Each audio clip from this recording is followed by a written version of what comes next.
3월 17일 코로나19 국내 발생 현황을 말씀드리겠습니다. 현재까지 총 누적 확진자 수는 8,320명이고 이 중 1,401명이 격리 해제되었습니다.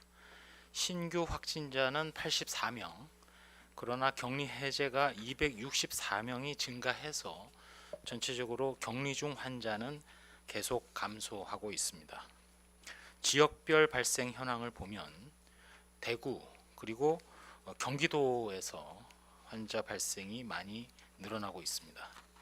전국적으로는 80.6%가 집단 발생과 연관성을 보이고 있고 나머지 19.4%에 대해서는 산발적 또는 조사 분류가 진행 중에 있으며 전체적으로 신천지 신도와 관련된 비중이 60.3%입니다. 서울시 구로구 소재 콜센터와 관련해서는 5명이 추가로 확진되어서 현재까지 총 134명의 확진 환자가 확인되었습니다. 증상 발현일이 2월 말로 확인된 확진 환자 중에서는 신천지 신도는 없습니다. 그리고 해외 여행력이나 다른 확진 환자와의 접촉력도 아직까지 확인되지는 않았습니다. 경기도에서는 성남시 수정구에 소재한 은혜의강 교회에서 3월 9일부터 현재까지 총 47명의 확진 환자가 확인되어서 접촉자에 대한 조사가 진행 중입니다. 이 47명에는 서울 소재 2명의 환자도 포함되어 있습니다. 저희 중앙방역대책본부에서는 특별히 소아청소년 18세 이하 환자의 특성을 일단 분석을 한 결과 이제까지 총 352명이 확진되었고 이 중 56명이 격리 해제되어서 현재까지 296명이 격리 중에 있습니다. 사망자도 그리고 중증 환자도 발생하지 않은 상태입니다. 앞으로 소아청소년 환자에 대해서 세부 분석이 진행 중이기 때문에 분석이 완료되는 대로 좀 더 자세한 자료를 제공해 드리겠습니다. 동시에 최근 입국 검역 과정에서 확진 환자가 다수 발생하고 있습니다. 3월 17일 0시 기준으로 누적해서 총 55명, 이 중에 내국인이 47명의 코로나19 확진 환자가 발견됨에 따라 3월 19일 0시를 기해서 전 세계 모든 입국자에 대해서 특별 입국 절차를 확대 시행할 계획으로 현재 준비를 진행하고 있습니다. 동시에 저희 중앙방역대책본부에서는 코로나19와 관련해서 국내 전문가가 주도하는 전향적 동일 집단 연구를 시작할 예정으로 있습니다. 이 시작 단계에서 준비 회의가 내일 열리게 되고 이 회의에는 국내 전문가나 연구 참여자, 관계 기관은 물론 WHO 본부에서 전문가 2명이 긴급 내한하여 이 연구에 참관 내지 동참할 계획입니다. WHO에서는 국내 의료진이 주관하는 이 연구에 참여 의사를 밝혀왔고 이 연구 자체는 국내 예산으로 또 국내 연구자가 주관하는 연구임에도 국내 코로나19 환자의 임상 경과 그리고 바이러스학적, 면역학적 특성 연구가 WHO를 통해서 전 세계의 코로나19 방역에 도움이 된다는 차원에서 WHO의 제안을 수용해서 과학적인 분석도 앞으로 실시를 하고 전 세계적 대유행 상황에서 향후 세계 각국의 대응 전략 수립에도 도움이 될 것으로 예상하고 있습니다. 저희 중앙방역대책본부에서는 국민 여러분들께 계속해서 개인위생, 특히 사회적 거리두기 이외에도 흐르는 물에 꼼꼼하게 비누로 손을 씻고 기침 예절을 항상 지켜주시고 또 생활이나 업무 공간에서 자주 노출되는 가구라든지 손잡이 등의 표면을 깨끗이 닦는 등 감염 예방에 철저를 기해 주시기를 다시 한번 부탁을 드리면서 동시에 증상이 나타나시면 의료기관을 방문하기 전에 반드시 1339 또는 지역번호에 120을 더한 콜센터와 관할보건소 등에 문의를 하시고 선별 진료소를 우선 방문해서 진료를 받아 주실 것을 거듭 부탁을 드리겠습니다. 이상 브리핑 요약이었습니다. 예, 그럼 지금부터 질의응답 받도록 하겠습니다. 먼저 오송 기자실부터 질의응답 받겠습니다. 예, 기자님 질문 주십시오. 네, 개인 대덕넷의 박성민입니다. 개인 예방에 대해서 질문을 드리고 싶습니다. 그동안 잘 알려져 있는 방법인 사회적 거리두기, 그리고 비눗물에 손 씻기, 눈, 코, 입 만지지 않기, 기침 예절 등등은 이제 체외적인 예방법일 텐데요. 체외 예방법이나 아닌 체내 예방법이 있는지 궁금합니다. 가령 예를 들어서 따뜻한 물 마시기라던가 몸을 따뜻하게 유지하기 등등이 있을 텐데요. 여러 가지 방법들이 이제 실효가 있는지 혼돈되는 경우가 많이 있습니다. 체내적으로 챙겨야 하는 예방법들이 어떤 것들이 있는지 궁금합니다. 네, 체내적인 것과 관련해서는 저희가 국민 여러분들께 규칙적인 생활 또 충분한 수면이라든지 일반적인 면역력을 유지하거나 높이는 그런 방법에 대해서도 말씀드린 바가 있습니다. 그렇지만 당장 코로나19의 감염병과 관련해서는 체내 여러 가지 방법보다는 아까 말씀드린 대로 우리 인체에 코로나19 바이러스가 침입하는 것을 막는 것이 훨씬 더 우선되기 때문에 말씀드린 대로 손위생 그리고 사회적 거리두기 또 철저한 기침 예절의 준수 또한 본인이 문제가 있을 때 타인에게 전파시키지 않는 것도 그 이상으로 중요합니다. 따라서 열이 있거나 여러 가지 증상이 조금이라도 나타나게 되면 절대로 사람이 많이 모이는 곳엔 가지 않고 외출을 삼가하기 등의 그런 개인 위생과 타인에게 전파를 안 시키는 그런 방법의 생활 방역에 준하는 그런 규칙들을 지켜주실 것을 거듭해서 강조를 드립니다. 예, 혹시 오송에 다른 기자님 질문하실 분 안 계시면 세종으로 마이크 넘기겠습니다. 그럼 세종에서 질의 주실 기자님 먼저 순서대로 말씀 주십시오. 뉴시스 기자님 먼저. 네, 뉴시스 임재희 기자인데요. 일단 은혜강 교회 관련해가지고 첫 확진자 이외에 증상 발현일이 더 빠른 환자가 있는지 등 해가지고 역학조사 관련돼서 추가된 내용 있으면 좀 부탁드리고요. 그리고 중증 환자랑 위증 환자 현황도 함께 말씀해 주시면 감사하겠고, 그리고 또 하나는 이것도 간단한 건데 해외 유입 추정 사례가 총 55명인데 이분들을 혹시 국가나 지역별로 구분할 수 있는지 또 말씀 부탁드립니다. 예, 첫 확진 환자가 해당 교회에서 나온 날이 일단은 3월 5일로 파악을 하고 있습니다. 3월 5일 날 증상이 발생한 확진자는 지금 2명인데 좀 더 저희가 역학조사를 더 진행을 해서 추가적으로 증상 발현일이 그거보다 앞에 있거나 또 감염 전파 경로가 좀 더 확인할 수 있는지는 조금 더 환자 조사 또 역학적 추적 조사를 통해서 다시 정리해서 말씀드리도록 그렇게 하겠습니다. 해외 사례와 관련해서는 전체적으로 국적으로 볼 때는 해외가 8명이라고 말씀을 드렸습니다. 해외 국적자 중에는 중국이 가장 많아서 6명, 프랑스 1명, 폴란드 1명, 그리고 나머지는 우리 대한민국 국민이 47분입니다. 이게 국적에 대한 분류이고 들어온 출발지 또는 경유지 내지는 체류지를 기준으로 본다면 여행 국가니까 체류지가 되겠죠. 중국이 16명, 중국을 제외한 나머지 아시아 국가가 12명입니다. 중국을 제외한 아시아 국가 중에는 태국과 싱가포르가 각각 3명으로 가장 많습니다. 그리고 나머지는 현재 유럽이 22명으로 되어 있고 유럽의 22명 중에는 이탈리아가 8명으로 가장 많고 그 다음이 프랑스 5명 이렇게 현황을 말씀드리겠습니다. 마지막으로 중증 위중 환자 등과 관련해서는 우리 곽진 팀장이 설명드리도록 하겠습니다. 네, 곽진 환자관리팀장 설명드리겠습니다. 네, 오늘 입원 환자 중에 중증도 분류에 대해서 말씀드리겠습니다. 오늘 중증 이상 단계로 분류되신 환자분이 86분이 됩니다. 이 중에 중증 단계가 28분이시고 위중 단계는 58분으로 확인되고 있습니다. 네. 그럼 다음 CBS 김민재 기자님.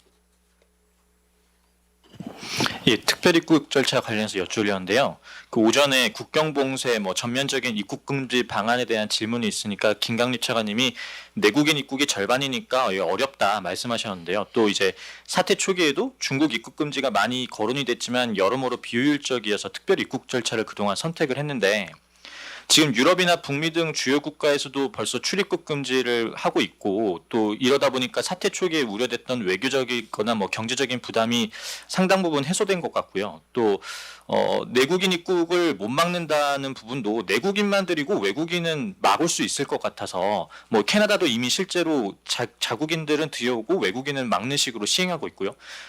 혹은 또 이제 외국인 같은 경우에도 전면 차단이 어려우면 단순 관광객만이라도 막는다든가 이게 특별 입국 절차와 국경 봉쇄 둘 중 하나만 하는 게 아니라 여러 층위가 있을 텐데 이게 앞으로 유럽이나 미국 같은데 환자 증가가 굉장히 빠르게 늘고 있어서 특별 입국 절차에서 더 나아간 조치가 불가능하다고 보시는 이유가 뭔지, 만약에 여기서 더 나아가는 조치가 된다고 한다면 어떤 기준이 가지고 검토를 하실 수 있을지 궁금합니다. 예, 특별 입국 절차와 관련해서는 먼저 오늘 공개돼 있는 WHO 사무총장의 브리핑 모두 발언을 잠깐 유의해서 볼 필요가 있을 것 같습니다. WHO가 많은 오해와 비난을 받기도 합니다만 어쨌든 세계의 건강을 책임지는 국제기구로서 사무총장의 오늘 발언은 특별히 제가 해석하기로는 유럽을 중심으로 한 너무나 과도한 사회적 거리두기, 심지어는 사회적 차단에 대해서 좀 비판을 가하는, 즉 가장 중요한 것은 사실은 감염자를 찾아내고 검사를 하고 격리를 하고 하는 것이 훨씬 더 중요하다는 발언도 오늘 그 브리핑 모두 발언에 있었습니다. 그러한 맥락에서 소위 검역과 관련해서도 우리나라는 처음부터 아국인 우리나라 국민들이 사실은 들어오는 경우가 훨씬 더 많을 뿐더러 또 국제적으로도 자가진단 앱이라는 창의적인 어떤 방법을 지금 동원을 해서 설령 들어올 때 증상이 있는 사람은 당연히 검역으로 절차에 따라서 걸러내고 증상이 없다 하더라도 오염국 이제는 이제 전 세계로 확대가 되겠습니다만 자가진단 앱을 비롯한 특별 입국 절차를 통해서 증상이 조금이라도 나타나거나 할 경우에는 바로 적절한 발견 조치가 취해지는 그런 체계를 계속 유지해오고 고수를 해왔습니다. 이러한 부분이 전면적인 입국 차단이라는 방법 자체가 언뜻 보기에는 상당히 효과적이지 않느냐, 간단하게 시행할 수 있지 않느냐 그렇게 판단하실 수도 있겠으나 우리나라 국민이 많다는 점 외에도 어찌 보면 이러한 코로나19의 유행 과정에서도 그 자가진단 앱을 비롯한 특별 입국 절차를 통해서 아주 필수적인 어떤 이동의 경우 또 개중에는 분명히 건강한 감염인이 아닌 사람의 국제교류도 일부 당연히 있기 때문에 그런 것들을 합리적이고 이성적으로 걸러내는 그런 대책을 우리나라는 취해왔고 이런 것들이 건강과 관련해서 출국자에 대한 발열 검사를 비롯한 검역 그리고 증상이 조금이라도 있는 사람은 자가에 머물도록 하는 사회적 거리두기의 권고를 비롯한 캠페인 이런 것들을 합리적이고 이성적으로 시행하는 차원에서는 현재 보건 정책에 있어서는 합당하고 바른 길이라고 그렇게 판단을 하고 있습니다. 네. 그럼 다음 기자님 질문 받겠습니다. 당산에서 KBS 기자님, TV조선 기자님 순으로 질문 주십시오. 네, KBS 신지수 기자입니다. 그 31번 환자나 다른 환자 중에서 이 대구 신천지 관련 초발 환자 역학조사 상황이 궁금하고요. 중국과의 연관성은 조사된 게 있는지 조사 진행 상황 설명 좀 부탁드리겠습니다. 31번을 비롯한 신천지 신도들을 중심으로 유례 없는 그 증폭 또 집단 발생에 그 대해서는 역학조사를 계속 진행을 해오고 있는데, 다만 그 31번 이전에도 다른 어떤 감염 연결고리가 있을 가능성 때문에 브리핑에서 중간중간 말씀드린 대로 그 중국으로부터의 입국 전력 또 중국에서의 체류 전력 등을 지금 조사를 해왔고, 다만 그 부분이 일부 난관에 부딪힌 부분이 있어서 조금 전에 아마 언론을 통해서 기자분들한테 공지가 된 대로 저희가 그 역학조사 지원단이 또 구성이 되어 있기 때문에 좀 더 자세하고 밀도 높고 또 여러 가지 그 조사 방법이나 또 조사 대상을 넓힌다든지 이런 수단을 더 강화를 해서 요거와 관련된 역학조사를 하여튼 뭐 끝까지 한번 저희가 추적해 볼 의지를 가지고 진행을 하고 있습니다. 다만 그 결과와 관련해서 뭐 예단하거나 아직 확정되지 않은 사실을 말씀드리거나 그럴 수는 없기 때문에, 어쨌든 역학조사라는 것이 사실상 현재로서는 앞으로 전개될 것을 차단하는 것이 계속 시급했기 때문에 우선순위에서 과거의 감염원을 캐는 것이 늦어진 것이 사실이긴 합니다. 이제는 그렇다고 해서 31번이나 신천지 신도와 관련된 것을 저희가 완전히 잊어버리거나 뒤로 미루는 것은 아니고 계속 조사를 진행하고 있고, 뭐 역학조사관들 저도 지켜보고 있습니다만 계속 여러 가지 가설을 가지고 조사를 진행하고 있기 때문에 그런 부분은 조금 더 저희가 어떤 그 근거나 증거에 접근을 해서 말씀드릴 수 있는 단계까지 이르렀을 때에 말씀드릴 기회를 가지도록 하겠습니다. 네. 다음은 TV조선 기자님. 네, 안녕하세요. TV조선 이유진입니다. 수고 많으십니다. 첫 번째 질문은 분당 재생병원 같은 경우 의료진 감염이 계속 나오고 있는데요. 대남병원이나 문선병원 이런 병원들에 비해서도 의료진 감염이 이제 국내 최다로 보이는데 왜 그런 걸로 보고 있는지, 역학조사가 어떻게 되고 있는지 좀 궁금하고요. 의료진보다 이제 환자가 전파하는 것으로 보는지 아니면 의료진 간에 이제 감염이 이제 일어난 것으로 보는지 방역 당국의 입장이 궁금합니다. 두 번째 질문은 아까 이제 외국에서 유입되는 그런 사람들 해외 유입 사례로 확진 케이스가 많은데, 이분들이 보면 공항에서 이제 나온 뒤에 이제 지역 사회에서 발병한 경우가 대다수일 텐데요. 특별 입국 절차를 확대를 하지만 방역 당국 입장에서는 무조건 이제 2주 격리를 할 필요성이 있다라고, 이런 추가로 2주 격리 필요성 같은 게 있다라고 보시는지 입장 궁금합니다. 이상입니다. 예, 첫 번째 분당 재생병원과 관련해서는 지난 3월 5일부터 사망자 2명을 포함해서 총 29명의 확진자가 발생을 해왔습니다. 환자가 7명이었고 직원이 20명이었습니다. 그 감염 경로에 대해서는 일단 조사가 진행 중에 있는데 신천지 신도와의 관계 가능성은 아직까지 발견을 하지 못했고, 아마도 그 분당 재생병원의 그 입원 환자 81병동의 입원 환자가 다른 전원 경로, 뭐 가설로는 뭐 병문안을 왔던 사람 또는 가족으로부터 전파됐을 가능성 등도 있고, 또 의료진에게 환자를 돌보는 과정에서 전파가 됐을 가능성 등에 대해서는 계속 조사를 진행을 하고 있습니다. 이 부분도 조금 더 조사를 더 해서 말씀드릴 기회를 가지겠습니다. 사실 저희가 분명히 그 역학조사 팀이 뭐 30개 팀이 있고 또 인력이 보강이 되고 열심히 하고는 있습니다만은 말씀드린 대로 우선순위 자체가 더 이상의 전파를 막는 곳에 초점이 두어지다 보니까 어떠한 감염 경로를 거쳐서 왔느냐 이런 것들이 그 30번 이전까지 오랜 시간이 흘러서 역학조사의 연결고리가 규명이 되는 경우도 있고 하기 때문에 이 분당 재생병원 한 경우뿐만 아니라 아까 신천지 신도도 그렇고 전체적으로 한번 그 역학조사를 진행하면서 어쨌든 규명이 될 수 있도록 최선의 노력을 다하도록 그렇게 하겠습니다.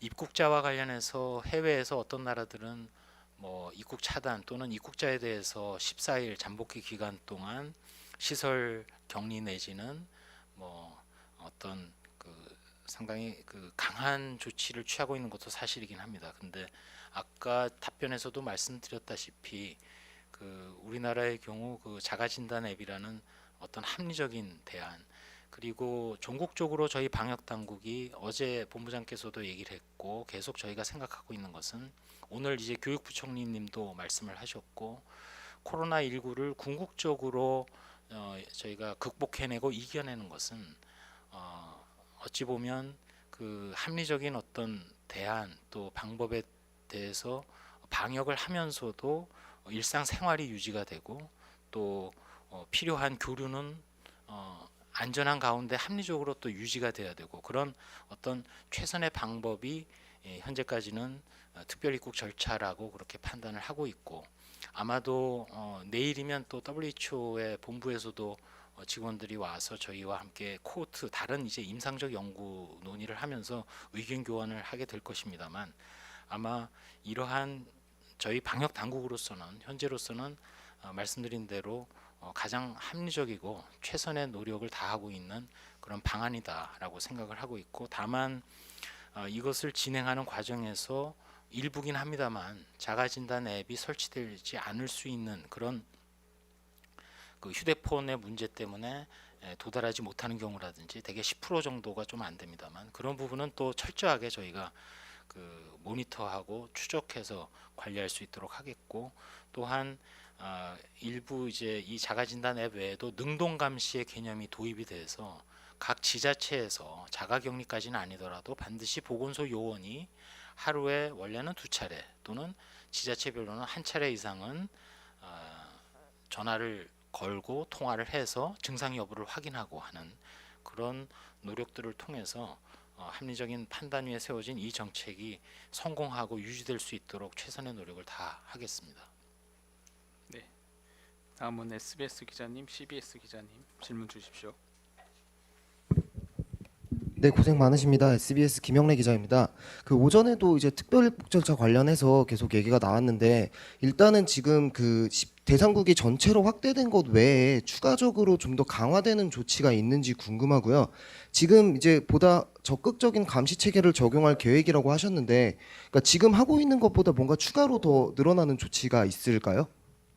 그 조금 전에 말씀드린 대로 자가진단 앱은 스스로가 이제 애플리케이션을 사용해서 자기의 증상 여부라든지 유무라든지 증상에 대해서 이제 소식을 보내는 것이고, 거기에 더해서 능동 감시, 즉 그 보건소 요원 자체가 해당되는 당사자에게 전화를 하고 그래서 증상 여부를 확인하는 그런 노력들이 더해지게 되면 특별 입국 절차가 훨씬 더 강화된 모습으로 그렇게 시행이 될 것입니다. 그런 부분과 관련해서는 일선의 지자체에서도 일단은 지금 코로나19 방역 과정에서 그런 그 과정 자체를 이행할 만한 지금 여력과 그런 노력과 인력이 준비되고 또 충분히 그런 의사를 표명을 한 바가 있기 때문에 그런 부분은 지자체별로 충분히 시행할 수 있는 상황이 있습니다. 그럼 국민일보 기자님 질문 받겠습니다. CBS 기자님 먼저 질문 주십시오. 네, CBS 황영찬입니다. 그럼 특별입국 절차 관련해서 저희는 일단 다른 해외 국가들과 같은 국경 봉쇄는 고려하지 않는다고 이해하면 되는 건지, 아니면 해외 유입 확진자가 어느 정도 수준이 되면은 고려를 해보겠다는 기준 같은 게 있는 건지, 혹시 뭐 정부 내에서 관련된 논의 같은 거 없었는지 여쭙고 싶고요. 그리고 세계보건기구와 WHO와 전향 집단, 동일 집단 연구를 하신다고 하는데, 이게 용어가 좀 생소해서 어떤 연구를 하신다는 건지, 뭐 집단 발생 사례들의 원인과 이유를 찾아보신다는 건지 구체적으로 설명 좀 부탁드리겠습니다. 네, 두 번째 질문을 먼저 말씀을 드린다면, 우리가 코로나19에 대해서 사실상 방역을 하면서 신종 감염병이기 때문에 코로나19 자체를 알아가고 또 다른 나라의 경험으로부터 배워가고 그러한 지식과 근거 위에 대책을 변경을 해가면서 유연하게 대응하는 것이 사실상 현재 각국의 방역 기구들이 하고 있는 활동입니다. 그걸 하기 위해서는 코로나19 환자의 임상적인 특징을 시간적으로 계속 관찰해 가면서 어떻게 변화하는지를 살펴보고 그중에 실제로 얼마나 중증으로 가는지 브리핑을 통해서 저희가 중국의 사례는 여러 차례 말씀을 드렸습니다만 그거는 이제 중국 한 나라의 경우고 비록 바이러스 변이가 없다 해도 또 다른 나라에 또 다른 사례가 쌓인다면 코로나19와 대응하는데 훨씬 더 도움이 될 것입니다. 따라서 그런 임상 경과뿐만 아니라 환자 한 명 한 명으로부터 일단 현재 WHO가 저희한테 제안해온 프로토콜은 물론 저희가 참고할 뿐입니다. 최종적인 연구 계획은 저희가 짜는 것인데 4가지 그 가건물, 예를 들면 혈액, 소변, 대변, 호흡기 가건물을 정기적으로 확보를 해서 거기서 나오는 혈액 같으면 혈액을 포함해서 다 합니다만은 바이러스의 양, 또 바이러스의 존재 여부, 과연 증상이 나타나서 언제쯤 실질적으로 바이러스가 사라지는지, 또 대변에서도 바이러스 얘기가 나오는데 실제로 얼마만한 유의할 만한 양이 있는지도 보고, 또 혈액의 경우라면 가능할 경우에는 소위 방어력이 형성이 되는 건지, 항체가 얼마나 있는 건지, 그 항체가 또 얼마나 형성이 됐다가 얼마나 지속이 되는 건지, 예를 들어서 뭐 인플루엔자 같은 경우 백시네이션을 예방 접종을 맞았을 때 형성되는 항체 같은 경우는 대개 한 6개월이면 항체가 사라지거든요. 따라서 이런 코로나19와 관련해서 한 환자로부터 여러 가건물을 계속 시간 단위로 확보를 해가지고 그걸 분석하고 그 연구하는 분들이 모여서 그 분석된 자료를 가지고 이 코로나19는 이런 임상 양상과 경로를 보이기 때문에 각국은 이렇게 대응을 해야 되겠다라는 그런 근거를 생산하기 위한 연구를 이제 우리 대한민국이 주도해서 우리 환자분들을 가지고, 물론 각자 환자들의 동의가 필요합니다. 왜냐하면 가건물이 제공이 되어야 되기 때문에 현재로서는 이 연구의 주관은 그 중앙임상위원회를 사실상 이끌고 있는 국립중앙의료원이 주관 기관이 되면서 이 연구를 하는 과정에 세계보건기구의 입장에서는 우리나라에서 이루어지는 이런 연구를 통해 나온 결과를 가지고 세계 각국의 소위 지침, 권고 등을 만들 때 근거가 될 수 있기 때문에 저희한테 협력을 요청해 온 것이고, 그래서 이 연구를 아까 어려운 말로 동일 집단 전향적 연구, 즉 코호트 연구, 앞으로 시간이 흘러감에 따라 각각의 개별 환자로부터 그러한 임상과 가건물을 통한 면역학적, 혈청학적 특성을 다 분석해서 그걸 가지고 분석함으로써 환자 관리와 방역에 도움이 되는 결과물을 도출하겠다는 그런 연구가 되겠습니다. 첫 번째 질문과 관련해서는 일단 현재 방역 당국으로서 드릴 말씀은 제가 여러 차례 지금 반복해서 말씀을 드리고 있고, 이러한 부분이 이성적이고 현재로서 아주 이성적이고 합리적인 그런 방역 대책의 근간이다. 일단 그 거듭 말씀드립니다만 세계보건기구에서도 어찌 보면 상당히 과격하거나 또 뭐 언뜻 보기에 또 듣기에는 손쉽게 이행할 수 있을 것 같은 대책 자체도 사실은 그 현실적 적용 여부에 있어서의 여러 가지 고려사항들이 많기 때문에 기본에 충실하게 감염자를 발견해내고 또 격리를 시키고 또 치료를 하고 하나하나 연결고리를 규명해내고 이런 것들의 노력이 훨씬 더 중요하다. 그래서 오늘 WHO 사무총장이 그 검사해라라는 얘기를 3번이나 그 글로 써 있는 걸 봤는데, 어쨌든 대책 하나하나와 관련해서 외국에서 이렇게 한다, 또 어떤 나라는 저렇게 한다, 또 우리도 이렇게 해야 되지 않느냐, 그런 부분보다는 우리는 우리 나름의 지금 판단 근거와 준거를 가지고 진행하고 있다는 말로 같은 그 답변을 드립니다. 예. 혹시 오송에서 추가 질의하실 기자님 안 계시면 국민일보 기자님 질의 마지막 질의로 하겠습니다. 말씀 주십시오. 예, 고생 많으십니다. 저는 국민일보의 최지훈 기자인데요. 그 이번에 새로 내려온 코로나19 대응 지침을 보면은 이 유증상자와 무증상자를 따로 나눠서 격리 해제 기준을 이제 마련하신 걸로 아는데, 이 무증상자의 경우 확진일로부터 7일째 검사해서 2번 음성이면 격리 해제한다는 이 기준이 어떻게 나온 건지 좀 설명 부탁드리고요. 그리고 일부 전문가들은 무증상이라는 단어가 아니라 사실상 증상이 너무 경미해서 아주 경미한 유증상자로 보는 게 맞다고 하는데 이런 개념 정리에 대해서 좀 어떻게 생각하시는지, 그리고 마지막으로 이런 무증상 감염을 좀 막기 위해서 국민들에게 특별히 당부하실 말씀이 있는지 좀 부탁드리겠습니다. 예, 이번에 그 지침의 개정판이 7-3판이 일단 보급이 됐습니다. 이미 이전부터 유증상, 무증상은 구분이 되어 왔기 때문에 따로 뭐 무증상에 대해서 별도로 구분하지 않았던 것은 아니고요. 다만 요 직전까지는 무증상의 경우 격리 해제 기준 중에 무증상 상태가 지속이 되면 확진일로부터 3주간 자가격리 또는 시설 격리 후에 별다른 검사 없이도 해제할 수 있는 그런 내용이 하나 있었습니다. 근데 이번에는 그 부분을 드러냈습니다. 따라서 무증상이라 하더라도 일단은 그 격리 해제가 되기 위해서는 반드시 검사 결과 24시간 간격으로 2회 음성이 돼야만, 확진 환자의 경우에는 격리가 해제되는 것으로 그렇게 했습니다. 이 부분은 마침 우리의 그 수정안도 이렇게 돼 있고, 오늘 그 아까 WHO 사무총장의 모두 발언에서도 잠깐 내용이 나왔습니다만, WHO 사무총장이 그 상당히 중요한 얘기 중에 하나라고 할 수 있는데, 증상이 사라졌다 하더라도 2주간은 지켜보면서 마무리를 해야 된다. 꼭 검사해야 된다는 것이 아니라 완료를 해야 된다라는 얘기를 했습니다. 그만큼 이 코로나19 바이러스 자체가 지금까지 우리가 그 대유행을 했던 여러 신종 감염병 중에 상당히 그 표현이 좀 조심스럽긴 합니다만, 저는 바이러스 자체를 비유적으로 표현한다면 상당히 교묘한 바이러스라고 그렇게 표현을 하고 싶습니다. 임상 전문가들도 그런 표현 맥락의 얘기를 하시는 분들이 있고, 어떻든 증상이 나타나기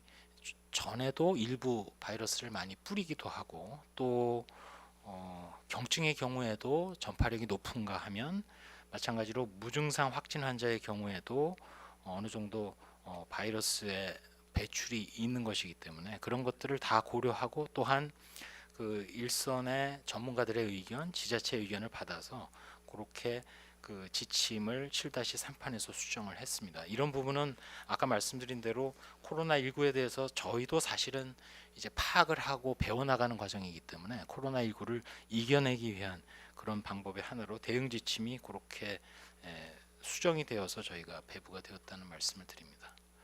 예, 한 분 더 질문 주셔서 당산의 쿠키뉴스 기자님 마지막 질문 부탁드립니다. 예, 쿠키뉴스의 김양균입니다. 계속 반복되는 질문인데 다시 한번 저도 여쭙는데요. 국경 폐쇄 입국 금지 관련해서 계속 반복된 질문이 나오는 거는 타국은 하는데 우리는 왜 안 하느냐, 이게 해소가 안 돼서 그런 것 같습니다.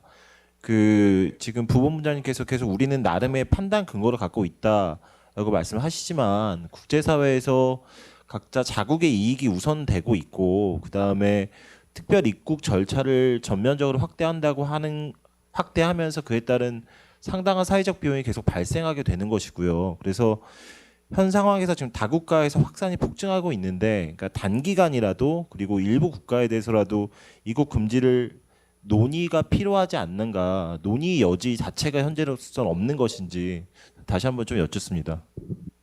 그 부분은 뭐 이제까지 충분히 말씀을 드린 것 같고, 다만 방역 당국 입장에서는 우리가 뭐 입국 차단을 완전히 안 했던 것은 아닙니다. 기억하시다시피 중국의 우한이 속해 있는 허베이성 같은 경우 14일 체류라든지 관련해서 일단은 뭐 그때는 이제 입국 제한 조치가 취해진 적이 있기 때문에 그 부분은 물론 향후에 각국의 발생 상황과도 연계는 돼 있다고 볼 수 있습니다. 근데 그런 상황은 뭐 특별한 예외로 둔다 하더라도 현재로서는 아까 말씀드린 대로 현재 상황에서 특별 입국 절차를 통해서 방역을 하는 것이 대부분 우리나라 국민들이 지금 들어오고 있는 상황이고, 아까 말씀드린 그런 합리적인 판단, 또 외국과는 이제까지는 이제 코로나19와 관련해서는 우리나라가 중국에 이어서는 어찌 보면 큰 유행을 직접 겪고 받고 있고 또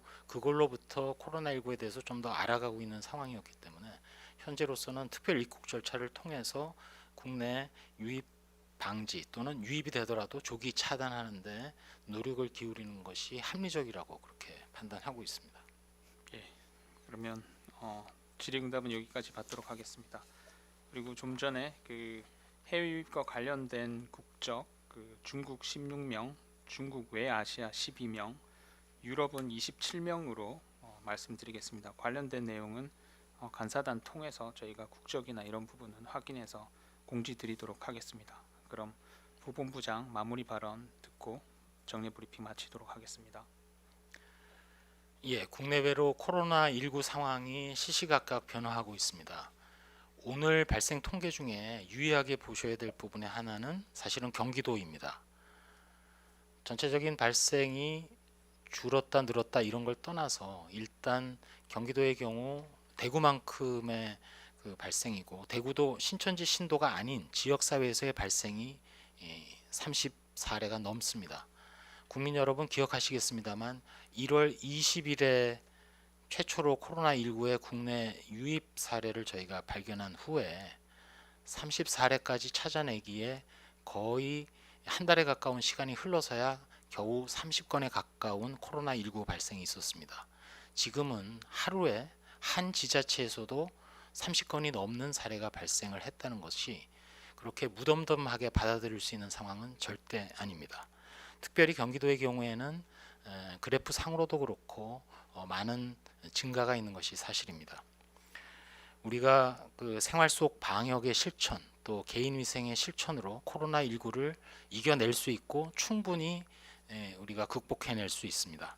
감염의 연결고리를 차단하고 또 감염원을 찾는 것은 저희 방역당국 또 지방자치단체 각 부처가 합심해서 노력을 할 것이고 국민 한 분 한 분이 그러한 감염 연결고리를 끊는 데 기여해 주시는 방법 그 부분이 본인의 건강을 지키는 방법과도 같은 방법이기 때문에 사회적 거리두기 또 저희가 공고 드리는 대로 집회라든지 종교 행사 이런 것들을 절대 자제를 해 주시고 또 손 씻기나 기침 예절 등 개인 위생을 지켜주시기 바랍니다. 이제는 이것이 불편함이 아니고 제가 비유를 하자면 마치 9.11 테러 전후에 보안에 대한 안보에 대한 인식이 완전히 바뀌었듯이 저희 방역당국이 바라볼 때 코로나19 전후로 전 세계 모든 사람들의 일상생활이 바뀔 겁니다. 즉 이제는 아프면 당연히 전파를 막기 위해서 본인 스스로 쉬어야 되고 기침 예절은 필수적으로 지켜야 되는 하나의 예의가 될 그럴 상황입니다. 따라서 어차피 그 길로 가야만 우리가 생활 속에 다른 모든 감염병도 이겨낼 수 있고 우리와 사랑하는 가족들의 건강을 지켜낼 수 있기 때문에 계속해서 그 개인위생 수칙 또 사회적 거리두기 이런 것들을 철저히 개인적으로나 사회에서 집단적으로 지켜주시고 또 협조해 주실 것을 거듭 부탁드립니다. 이상입니다. 그럼 오늘 정례 브리핑 마치겠습니다. 참석해 주셔서 감사합니다.